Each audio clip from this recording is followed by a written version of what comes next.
Hello and welcome to Bet the Edge on Thursday, September 29th. I'm Jay Croucher here with Drew Dinsick as always. Thanks to everyone watching on the NBC Sports YouTube channel. Today, Drew and I are going to deep dive the game tonight. A bit more fun than Browns Steelers. It's Bengals Dolphins. The line right now is Bengals minus 3.5. The total's just ticked up to 48. We'll go into all of that. But first, Drew, how are you? What's going on? Oh, I'm doing well. I'm excited for this game. I usually don't. I usually tiptoe around the Thursday night games in terms of betting stake, just because it's weird situationally, with the short week and, trying to guess who you're going to see over and underperform. That's not the case this week. I'm pretty heavily staked on the Bengals. I was on the right side of 3 at least, but I still see them as potentially running away with this one. So excited to hear what your take is. There's been a little bit of buyback on the Dolphins for whatever reason of late. So I don't know if that's people just trying to capture a middle at 3, but whatever the case is, I'm going to be pretty tuned into this one. I like it. Before we jump into, we're going to look at the Dolphins and all of their futures odds and everything that's happening with them. But firstly, just curious, how do you break down home field advantage on a Thursday game as opposed to Sunday? What's the difference with those extra 3 days? Because obviously travel and rest is a big part of home field advantage.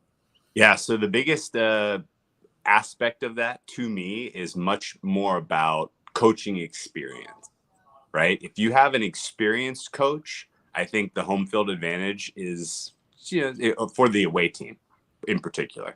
If you have an experienced head coach that is traveling, they know what a difficult thing it is to be able to get your team prepared on a short week, for a Thursday night primetime game. And so what they tend to do is use the week prior and kind of implement a team-specific game plan for their offense in particular.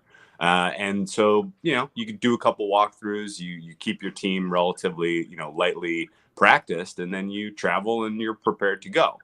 If you're a new coach like Mike McDaniel, I don't know that he has learned that lesson. And so, the idea that not only has their practice been disrupted because they had to travel early because of the hurricane in Florida, but on top of that, I don't know that they had Bengals specific wrinkles incorporated into their offense ready to go before this week, and they've had no time to practice. So I think, in a situation like this where you do have a new coach and, there's some learning curve for this particular setup, I would expect that there's going to be some additional home field advantage in favor of the Bengals. Yeah, that makes sense. And do you think Tua was ever actually in question? Because now all signs are trending towards him being expected to play. Just wondering if the Dolphins, maybe because of how the visuals looked on Sunday, maybe playing up the back and the ankle and everything. Do you expect that we'll get a full 100% Tua tonight? I am completely unsure what to make of any of that, because there was, smart people, well-connected people who, had Tua trending out earlier this week based on, some reports.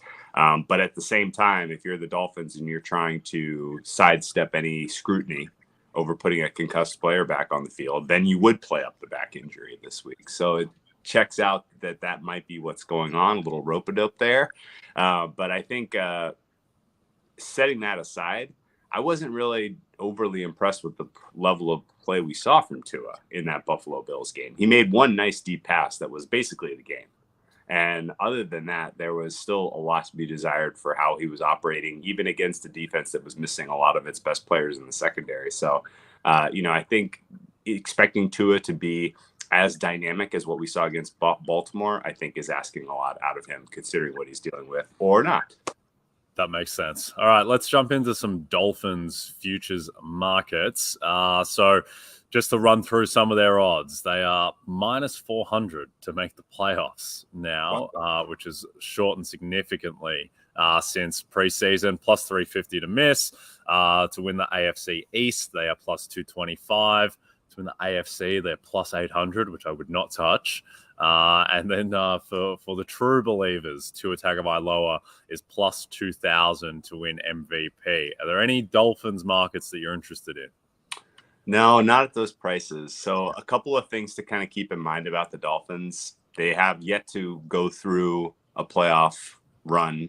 And, it sounds stupid to say it in the shadow of the Bengals making a Super Bowl in their first ever, playoff experience as a team. But that was the exception, not the rule. And so I think expecting that, all of a sudden the Dolphins, even if they get a relative, if they win the AFC East, which seems at this point they're still, not expected to do, even having home games in the playoffs, it's still going to be tough for this team to ultimately, succeed against more experienced teams in the winter. Now, if they don't even win the AFC East, and now they've got to go on the road to the likes of Buffalo, to the likes of Kansas City, to the likes of Baltimore, those are potentially rough outdoor cold weather conditions. Typically that's historically poor for a team from Miami. I think best case scenario for the Dolphins in their long-term growth is make the playoffs this year, get your feet wet, get Tua's kind of playoff stinker out of the way. If they happen to win that game and then make a little bit of noise, good for them. But, I'm not seeing anything value in these prices. If I'm going to get involved in a team that has no playoff experience, I need at least, 20 to 1 or better, for them to ultimately get there, because the market's going to be shaded against them in every single playoff, game. Nobody's going to buy into these guys until they see it with their eyes, as we saw with the Bengals last year. I mean, they were, huge dogs against, the Kansas City Chiefs and in the AFC Championship game. And even if you had a huge ticket on the Bengals, it was tough to get equity out of that position. So, I think ultimately this is still a growing year for the Dolphins. But I want to ask you a quick question, which is, how do you rate this Dolphins defense right now? They've in 2 weeks, the statistics don't look good, but the last 2 weeks they played the two guys that we think ought to be favorites in the MVP market, and Josh Allen and Lamar Jackson. So, what is this defense? Are they good? And, is there a potential that we look up in the middle of the season and we're like, whoa, they were a lot better than we thought?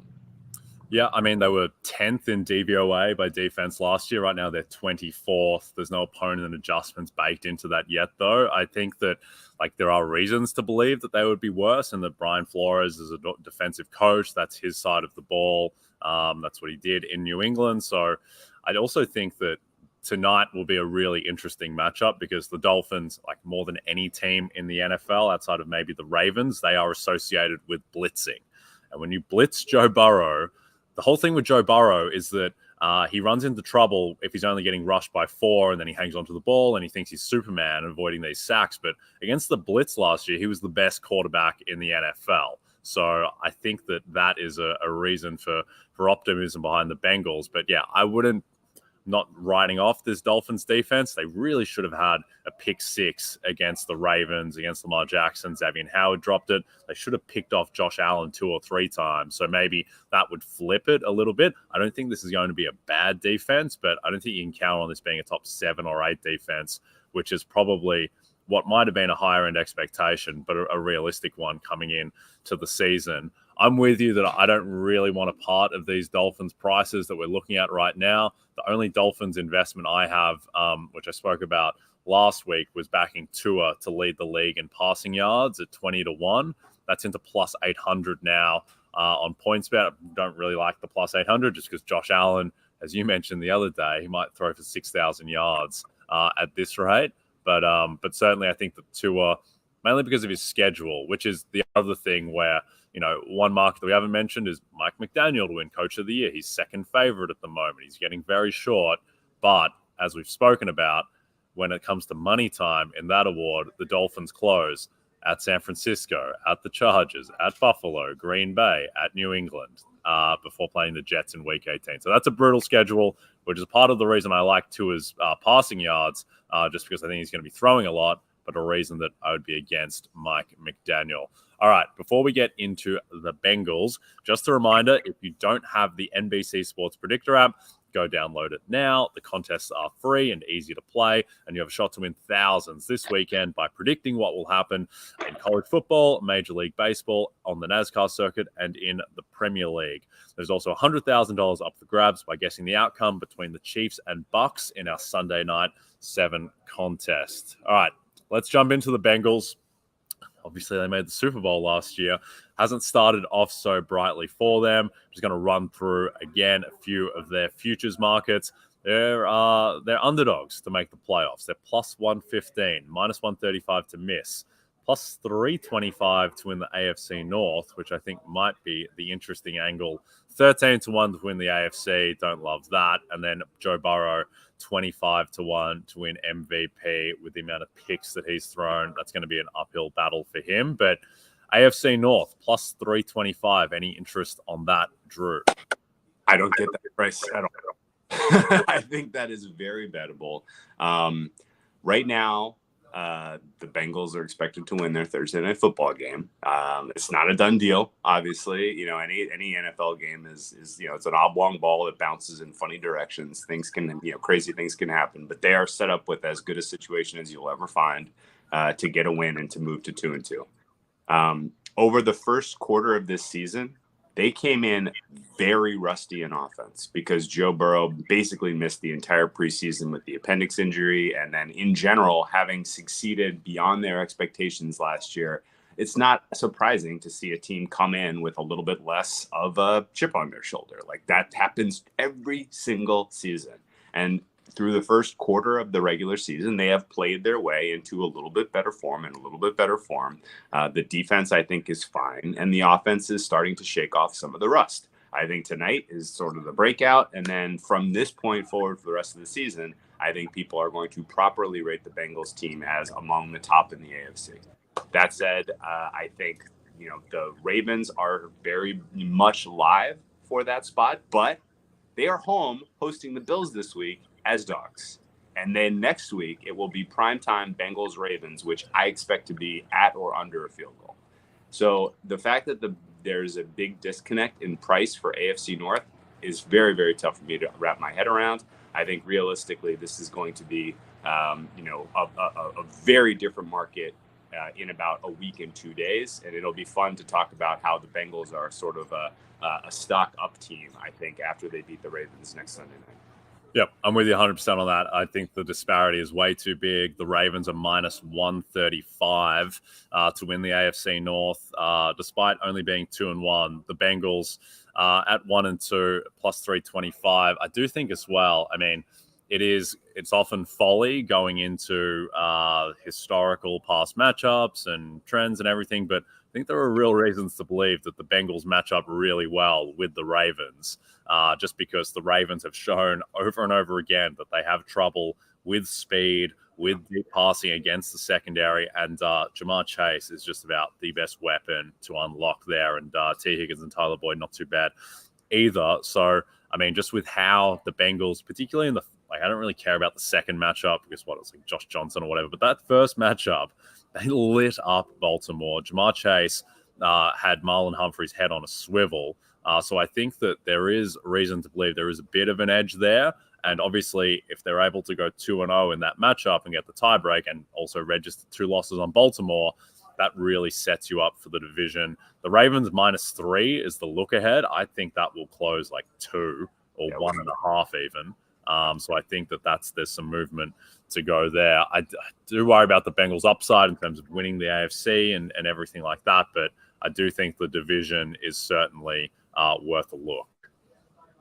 Any further Bengals thoughts, Drew? Any kind of player angles or long-term? Are you buying into them as a real Super Bowl threat? I'm out on Burrow MVP, surely. To this point in the season, there are only 6 quarterbacks who are performing well enough to be considered, and Burrow is not one of them. And even, their path to win the AFC North is live, but their path to get a 1 seed is not, in my opinion. And then in general, once we get to the playoffs, is this team really going toe to toe with the Jaguars? I don't know, man. Listen, quick aside, and this is not a joke. This is not a bit. If Trevor Lawrence goes into Philadelphia and beats the Eagles, is he 4th favorite for MVP? Yes, he's one of the 6 that is playing well enough right now. Absolutely. The 6 quarterbacks that are playing well enough to be considered for MVP in no particular order are Josh Allen, Lamar Jackson, Pat Mahomes, Jalen Hurts, Tua, and of course, but I think, in seriousness, the AFC is crowded. The Bengals were somewhat lucky to get there last year, just in terms of how it all broke in their favor. I would make them live against basically everyone in an AFC head-to-head. If you're catching points on the road in an AFC matchup, I'm going to be making a case to bet them, surely. But at the same time, Zach Taylor leaves a lot to be desired. I need a bigger price if I'm going to get involved with the Zach Taylor team to really do anything especially amazing. 13-1 to win the AFC is a big number. Just probably got to win one home game and 2 road games to do that. It's true, because you're not getting the price. Also, they're underdogs to make the playoffs right now, so you got to add that into the price as well. So that's the thing, is that yes, they won the AFC last year. They're also touchdown underdogs in the AFC title game, which if they played Kansas City in January at Arrowhead, like I don't think it's not going to be -7 again, but it's still probably going to be 5.5 in that range. So you're probably better off just backing the Bengals game by game at that point. All right. Let's talk about one Bengals game in particular tonight. But firstly, if you want more betting, DFS, and fantasy advice right before kickoff tonight, tune into our NFL on NBC Sports YouTube channel at 7 p.m. Eastern as Vaughn Dalzell, Lawrence Jackson, and Kyle Dvoracek answer your questions prior to kickoff between the Dolphins and Bengals. All right, let's go further into this Dolphins-Bengals game. Just a few player props. Firstly, first touchdown scorer, passing yards, rushing yards, receiving yards. We'll jump into some of these. Now, my 2 favorite bets on the board in this game in terms of player props, I like Jamar Chase under 75.5 receiving yards. Hasn't been the same guy as last year. I think teams are scheming against him better. Dolphins have been just about the best team in the NFL at defending deep pass.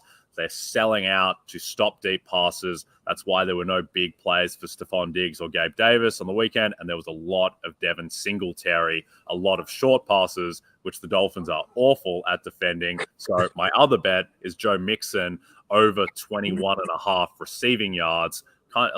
Sort of correlated, I guess, to Jamar Chase's under, where I do think that Joe Burrow is going to have success in the short game. The Dolphins are very bad at defending running backs in the passing game because they are staying back so much. So those would be my 2 favorite player props. Any kind of player angles that you're looking at tonight? I can't believe you're not going with your guy P. Ryan. Samaje P. Ryan, you had a fun, my guy. Your guy. You had a fun bet on him in the Super Bowl last year. I believe it came through.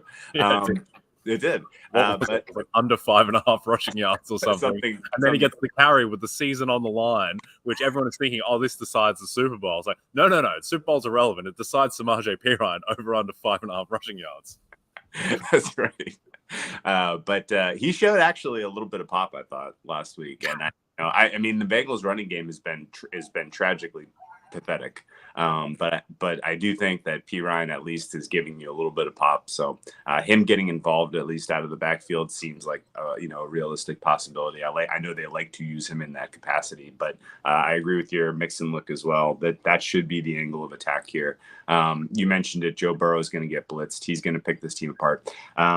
There are a couple of X factors in terms of handicapping this game that are tough because of small sample size. Of course, I'm talking about the Bengals are going to be wearing white helmets. We just don't know how they're going to perform in that capacity. Huge angle if you don't know what I'm talking about. Yeah. But no, over a lock. Yeah. But in seriousness, you have a really funny situation where the Miami Dolphins, as we mentioned, are relatively new coaching staff in a very difficult travel spot because of the hurricane and because of the short week, but even more so because they spent as much time as they did on the field. People have been talking about this all week, and I think this is real. I mean, player level fatigue is a very tough thing to correctly capture quantitatively. But the idea that this defense is going to be able to generate the pressure that they would on a normal week of rest after a normal game, I don't think you can expect that. The idea that they're going to be able to play as well coverage-wise, just because guys are going to be a little bit, a step slow. These guys have all had to sit in the ice tubs, get IVs, do everything possible to get their bodies right on a very quick turnaround.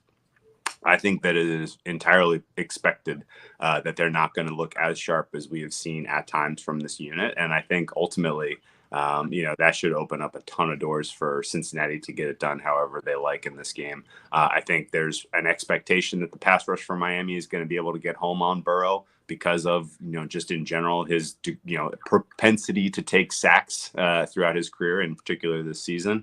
But again, those guys getting the same push that they have been able to get in a neutral game state, I take exception to. So I think that in general, this should be all systems go for Cincinnati offensively. And then on the flip side, the fact that Waddle is a little banged up, the fact that Teron Armstead is banged up, I realistically think that, this Bengals defense is good, not great, but they're fundamentally sound. Their defensive coordinator, Anaruma, makes amazing in-game adjustments. So even if they come out and they're looking somewhat sharp, somewhat good, then I think there's a decent opportunity to make an in-game play against the Dolphins, ultimately making their point expectation in this one. So I'm fundamentally looking for, basically positive correlated offensive expectation for the Bengals and underperformance out of Miami. Yep. I like that. I'd take the Bengals -3.5 as well. I think these two teams are, all things considered equal, neutral field, everyone healthy, all of the rest the same. I do think they are pretty close to even, with a slight edge to the Bengals, but every single ancillary factor goes in the Bengals' favor when you're looking at, as you talked about, like short week for the road team, for the rookie head coach, the ridiculous amount of plays that the defense was on the field, the fact that Tua and Teron Armstead and Jalen Waddle are all maybe carrying things which may impact them. And then I think the sneaky thing too is that right now the Bengals are a better defensive team than offensive team. The defense has been really strong through 3 weeks. So, and I think that Burrow clearly has upside. And for all the kind of mocking around the Bengals offensive line and the alleged improvements they made, which haven't surfaced because Joe Burrow gets sacked a lot, I don't think the offensive line has been the problem. I think it's been fine. It's not a disaster. It's Burrow taking those sacks. And if the Dolphins are blitzing, which they are very known for, then Burrow, who is, again, was the best quarterback in the blitz, against the blitz last season in the NFL, I think that the offensive matchup is very strong for them as well.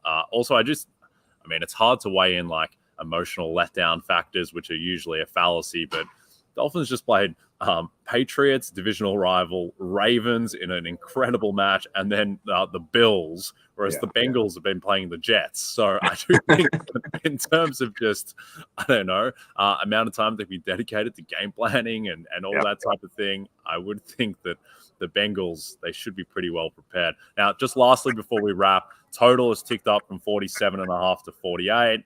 I would assume that is related to more confirmation that it's going to be Tua as opposed to Teddy Bridgewater.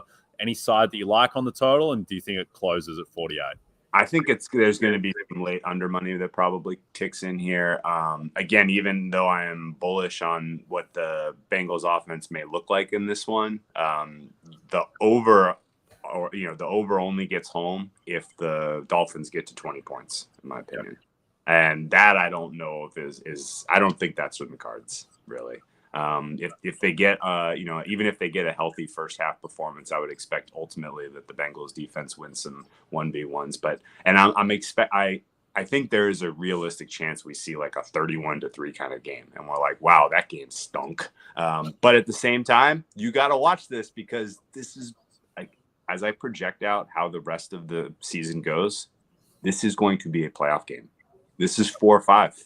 And, as currently rated, like, these teams are going to meet in the 4 or 5 matchup. And it will be fun to see how this market closes and what that market opens if we actually get it, and hear people kind of make commentary about, the outcome of this game, the market in this game, and how it relates to that game, when it will be a neutral situation, and it will be a very, kind of a more fair contest, because right now this doesn't look like a fair fight to me. I love that you have this as the 4-5, therefore just penciling in Jacksonville as the AFC South winner, locking them in for a top 3 seed when they're like plus 220 to win the division. Their schedule is so much easier. I'm all in. So much easier. I took some Jags 35-1 AFC yesterday. I'm all in Jags. All right, we're done. Don't forget to check out the NBCSportsEdge.com website for more information to help you with your wagers. Thanks to everyone watching on the NBC Sports YouTube channel. And if you're listening to us in podcast form, don't forget to subscribe and rate us. From Jay Croucher and Drew Dinsick, Go Bengals. Go under. Dolphins team total under 22.5. That's the line. Take the under on that as well. We like it. See you tomorrow.